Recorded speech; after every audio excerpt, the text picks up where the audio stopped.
جمہوریت جس لفظ کا ترجمہ ہے وہ انگریزی میں ڈیموکریسی ہے، اور اس کے معنی ہے حاکمیت عوام، عوام کی حاکمیت۔ تو اپنی اصل کے اعتبار سے یہ نظریہ بالکل اسلام کے خلاف ہے، کیونکہ حاکمیت اعلیٰ وہ در حقیقت اللہ جل جلالہ کی ہے، ان الحکم الا للہ۔ البتہ شریعت کے احکام کو مد نظر رکھتے ہوئے اور اسلامی اصولوں کو دیکھتے ہوئے یہ بات نظر آتی ہے کہ اسلام نے سیاست کے معاملے میں چند بنیادی اصول عطا فرمائے ہیں، اور ان اصولوں کی تطبیق کس طرح ہو اس کو ہر دور کے اہل بصیرت پر چھوڑ دیا۔ مثلا اصول یہ ہے کہ حکمرانی، حاکمیت اصل میں اللہ جل جلالہ کی ہے، اور جو کوئی دنیا میں حاکم بنے اس کا نام چاہے کوئی بھی رکھ دیا جائے، چاہے اس کو خلیفہ کہیں، چاہے اس کو سلطان کہیں، چاہے اس کو ملک کہیں، اگر وہ بنیادی اصولوں کے مطابق حکومت کر رہا ہے تو اس کو ہم شریعت کے خلاف نہیں کہہ سکتے۔ پہلے یہ سمجھیے کہ قرآن کریم نے اگرچہ جو اصل لفظ استعمال فرمایا وہ تو خلیفہ کا ہے، اور حضرت داؤد علیہ السلام سے بھی یہ فرمایا انا جعلناک خلیفۃ فی الارض، لیکن ساتھ ساتھ ملوک کا لفظ بھی موضع مدح میں اور موضع نعمت میں استعمال فرمایا۔ بنی اسرائیل سے فرمایا کہ وجعل فیکم ملوکا، تو یہ نعمت کے طور پر ذکر فرمایا کہ ہم نے تمہارے اندر سے بادشاہ پیدا کیے تھے، ملوک پیدا کیے تھے۔ اور اسی طرح جو حضرت سموئیل علیہ السلام کے واقعے کو بیان کرتے ہوئے ان اللہ قد بعث لکم طالوت ملکا، طالوت کو ہم نے ملک بنا کر تمہارے پاس بھیجا، تو معلوم ہوا کہ اصطلاح چاہے خلیفہ کی استعمال کر لیں، چاہے ملک کی استعمال کر لیں، یا کوئی اور لفظ استعمال کر لیں، امیر کا لفظ استعمال کر لیں، صدر کا لفظ استعمال کر لیں، ناظم اعلیٰ کا لفظ استعمال کر لیں، لفظوں کے بارے میں شریعت نے ہمیں کوئی پابند نہیں کیا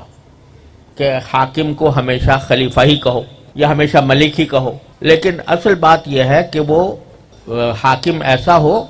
جو قرآن و سنت کا پابند ہو۔ اس صورتحال کو مد نظر رکھتے ہوئے جب ہمارا آئین مرتب کیا گیا تو اس کی جو قرارداد مقاصد ہے، جو حضرت شیخ الاسلام علامہ شبیر احمد صاحب عثمانی رحمۃ اللہ علیہ اور ان کے رفقا جن میں میرے والد ماجد رحمۃ اللہ علیہ بھی شامل ہیں، انہوں نے جو قرارداد مقاصد مرتب فرمائی سن 1948 میں، یعنی پاکستان بننے کے اگلے سال، وہ الحمدللہ آج تک کوئی اپنی جگہ سے ہلا نہیں سکا۔ اس کا کوئی لفظ آج تک باوجود بے شمار سیکولر لوگوں کے آنے کے اس کو کوئی تبدیل نہیں کر سکا۔ اس میں یہ تصور پہلے ہی سے موجود ہے کہ حاکمیت اعلیٰ اللہ جل جلالہ کی ہے، اور جو منتخب نمائندے حکومت کریں گے وہ اسی حاکمیت کے تحت ان کے اللہ تعالیٰ کے نائب ہو کر حکومت کریں گے۔ اور جمہوریت کا لفظ جہاں استعمال کیا گیا تو اس کے ساتھ یہ لفظ استعمال ہوا کہ جمہوریت جیسا کہ اسلام کے احکام کے مطابق ہو تو اس کو نافذ کیا جائے گا۔ تو جمہوریت الاطلاق اس کا ذکر نہیں ہے، بلکہ ایسی جمہوریت کہ جو اسلام کے احکام کے مطابق ہو، اسلام کے تشریحات کے مطابق ہو،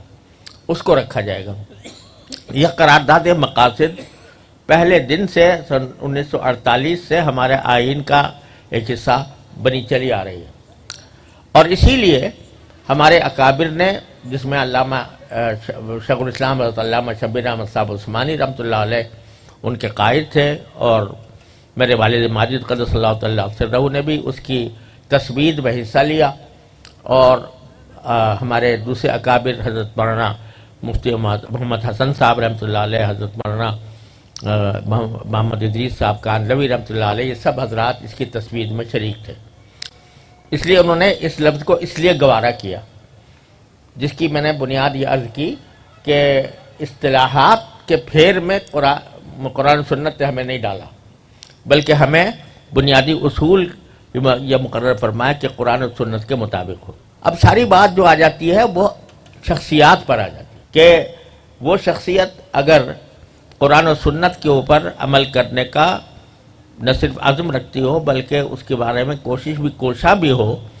تو پھر وہ اس کا نام چاہے آپ اس کا صدر رکھ لیں، چاہے وزیر اعظم رکھ لیں، چاہے اس کا نام آپ بادشاہ رکھ لیں، چاہے اس کا نام خلیفہ رکھ لیں،